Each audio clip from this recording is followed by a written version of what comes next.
Hello दोस्तों, आप सभी को मगध क्लासेस के यूट्यूब चैनल पे हार्दिक स्वागत है। विद्यार्थियों, आज जो सीटेट की परीक्षाएं हुए हैं 11/10/2023 को, वो पेपर 1 के बारे में हम लोग बात करेंगे कि पेपर 1 में किस तरह के प्रश्न आ रहे हैं और विद्यार्थियों को किस तरह से पढ़ने की जरूरत है। मैं एक बात बता दूं विद्यार्थियों, जैसा कि विद्यार्थियों ने जो कहा पूछने के आधार पर कि पिछले एग्जाम से बेहतर प्रश्न आ रहे हैं और काफी इजी लेवल आ रहे हैं। आपके 10-20 क्वेश्चन मॉडरेट हैं, तो उसके लिए बिल्कुल भी आपको हताश नहीं होना है।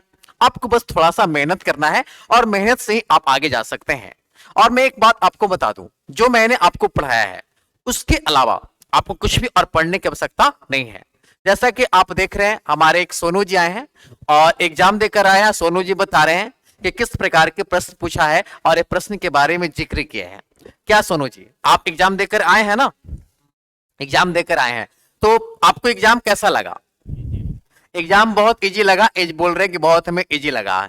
और इनका कहना है कि सर, हम आपकी वजह से, जो आप पढ़ाए उसी वजह से हमने इस प्रकार के मुकाम हासिल किया, और तो रिजल्ट ही बताएगा और सोनू जी को आपके सामने फिर हम करेंगे जब इनका रिजल्ट आएगा। तो अभी तक हमने बहुत से विद्यार्थियों का तहकीकात किया और हमने पाया कि आज के प्रश्न क्या पूछे हैं। तो ठीक है सोनू जी, थोड़ा सा अब यहाँ पे हम लोग बता देते हैं कि क्या आज के प्रश्न पूछे हैं। ठीक है सोनू जी, थोड़ा सा आप उधर साइड हो जाइए, है ना। चलिए, सोनू जी के लिए आप लोग ताली बजा दीजिए। देखिए सर, आज सीटेट एग्जाम 11/10/2023 में जो आपके प्रश्न आए हैं, उस प्रश्न में हम सबसे पहले बात करते हैं जीन पियाजे के बारे में और जीन पियाजे में अवस्था के बारे में। तो जीन पियाजे विकासात्मक सिद्धांत की अवस्था दिए हैं, जिसमें आप लोग जानते हैं संवेदी पेशी अवस्था, पुरुष संक्रात्मक अवस्था, मूर्त संक्रात्मक और अमूर्त संक्रात्मक अवस्था। तो आज जो प्रश्न आपके मूर्त और अमूर्त संक्रात्मक अवस्था से थे, तो आप लोग यदि जीन पियाजे की अवस्था देखेंगे तो आप जरूर 100% आप नंबर लाएंगे।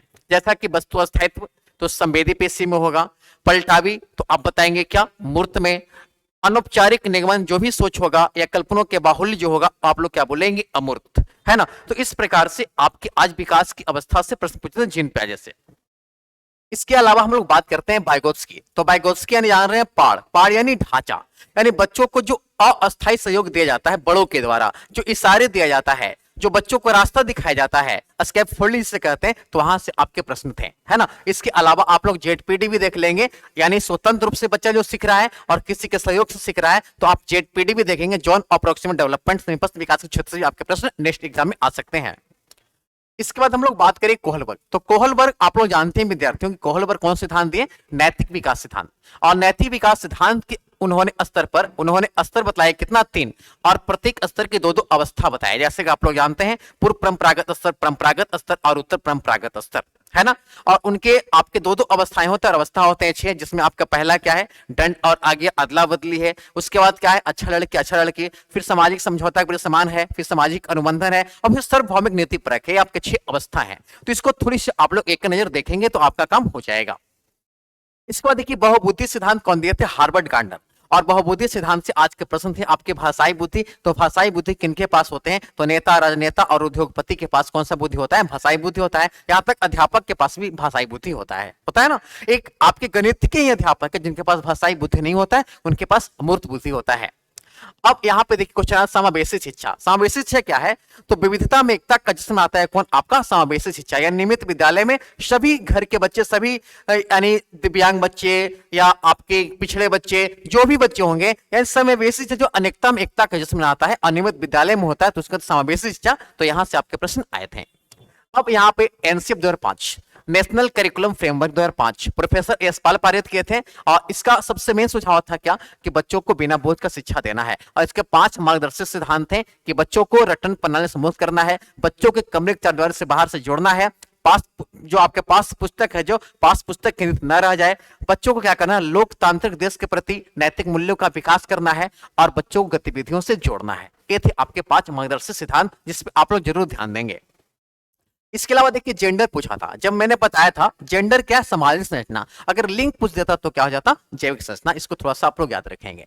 इसके बाद विकास का सिद्धांत से आया था क्वेश्चन, है ना, जिसमें था आपका क्या, जो विकास का सिद्धांत आपको बताया, शीर्ष मुख्य सिद्धांत, है ना, एकीकरण सिद्धांत आपको मैंने बताया। तो आज जो सिद्धांत पूछे थे, विशिष्ट से समान सिद्धांत पूछे थे, विकास का है या नहीं है, इस प्रकार से प्रश्न थे आपके। फिर आपके जनजाति से प्रश्न आया है, तो जनजाति के बारे में आप लोग देख लेंगे। अनुसूचित जनजाति जो है आपके बाल विकास में, उसको थोड़ा सा आप लोग एक नजर देख लेंगे तो यहां से प्रश्न आए हैं। अब इसके बाद हम लोग बात करते हैं आज ईवीएस। तो ईवीएस में आप पर्यावरण अध्ययन की यदि बात कर लें तो आज के जो पर्यावरण अध्ययन थे आपके पेडालॉजी तो बहुत इजी थे। कक्षा 1 और 2 में एक बच्चे पर्यावरण अध्ययन नहीं पढ़ते हैं तो गणित और भाषा के माध्यम से सीखते हैं। तो कक्षा 3 में पर्यावरण, तो उसमें क्या क्या पर्यावरण अध्ययन है, आपका सामाजिक अध्ययन और समान विज्ञान है। इसके बाद पर्यावरण अध्ययन को आपको बच्चों को कैसे बनाना है, तो कहानी विधि से पढ़ाना, रोच विधि से पढ़ाना है, बच्चों को आपको भ्रमण ले जाना है, अवलोकन या रिकॉर्डिंग का विकास करना है। ये सभी दृश्यों से आपके संबंधित आज के एग्जामिनेशन में प्रश्न थे। इसके बाद आप लोग देखिए यहाँ पे है चित्र कलमकारी। तो कलमकारी जो है ये कहाँ के, अंधरा लोग कलम से लिखता है। मैंने बताया था कि कलमकारी जो आपका चित्रकला है वो कहाँ का है, आंध्र प्रदेश का है। और अंधरा लोग कैसा पूरी खाते हैं, तो कच्चा पूरी खाते हैं। अब इसके बाद हम लोग बात करते हैं यहाँ पे ट्रेन। तो ट्रेन से आपके प्रश्न थे आज औसत चाल से, कि औसत चाल निकालना था, आपके दूरी दिए गए थे और ट्रेन ने तय किया और उसका औसत चाल निकालना था, आपका ट्रेन से प्रश्न था।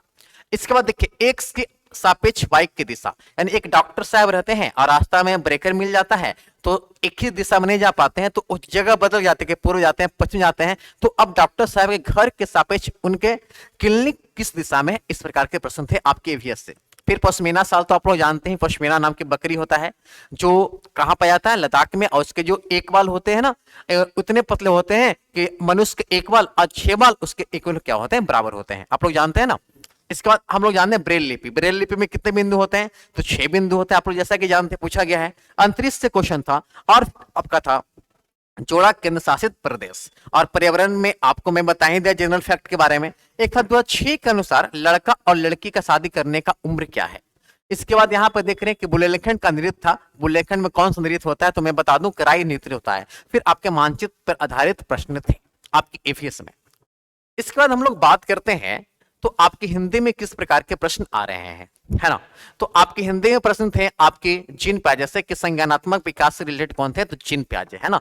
और जीन प्याजे के अनुसार बच्चा अहम केंद्रित वार्ता करता है और वागोत्स्की के अनुसार सामाजिक वार्ता करता है, जिसको आप लोग निजी वार्ता भी कर सकते हैं वागोत्स्की के अनुसार।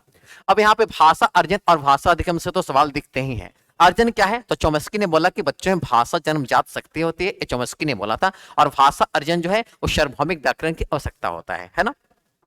और अधिगम क्या है, तो अभ्यास, अनुभव और प्रशिक्षण के द्वारा व्यवहार में परिवर्तन अधिगम करते हैं। और अधिगम से क्वेश्चन था संप्रेषण, अबोधन, अक्षमता से आपका क्वेश्चन था। इसके लिए क्या कहलाएगा, डिस्ग्राफिया, डिस्कोमोर्फिया। इस प्रकार से आपके अनेक 4 ऑप्शन दिए गए थे। भाषा के सिद्धांत से आपके प्रश्न थे और चोम्स्की और सामाजिक वार्ता से आपके हिंदी में प्रश्न थे।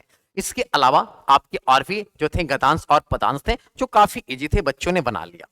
अब इसके बाद हम लोग यदि मैथ की बात कर ले, इसके बाद यदि हम लोग मैथ की बात कर ले बच्चों, तो मैथ में आपका सारे जो था ना फैक्ट वो आपका जनरल ही था, है ना। जैसा कि आप लोग मैथ में जो आप लोग पढ़ के गए हैं उसी से आधारित सारे प्रश्न थे। जैसा कि मैथ में आपका बोर्ड मास से क्वेश्चन था, है ना। आपको लसम से था, आपको कैलकुलेशन वाला सारा नंबर था, ठीक है ना। आपके क्षेत्रफल से था क्वेश्चन, आपके ज्यामिति से एक क्वेश्चन थे, आपके आयतन से एक क्वेश्चन थे। यानी जो आपका जनरल कंटेंट है ना, पूरी तरह से आपका कंटेंट जनरल ही आ रहा है। और पैडालॉजी तो आप लोग जानते हैं कि गणित का जादू जो पुस्तक है वहां पे बच्चों को गणित कैसे पढ़ाना है ना। इस प्रकार से आपके प्रश्न आ रहे हैं। तो आपको निराश और हताश होने की जरूरत नहीं है। बस हमारे चैनल पे बहुत सारे वीडियो अपलोड है, उस वीडियो को आप देखें और हमारे साथ प्रतिदिन बने रहेंगे कि आज के प्रश्न क्या क्या पूछे गए। इस प्रकार से मैं आपके लिए प्रतिदिन मैं वीडियो लेके आऊंगा और आपको बिल्कुल परेशान होने की जरूरत नहीं है। तो विद्यार्थियों, आप सभी को आज के लिए हमारा प्यार भरा नमस्कार। मिलते हैं नेक्स्ट डे।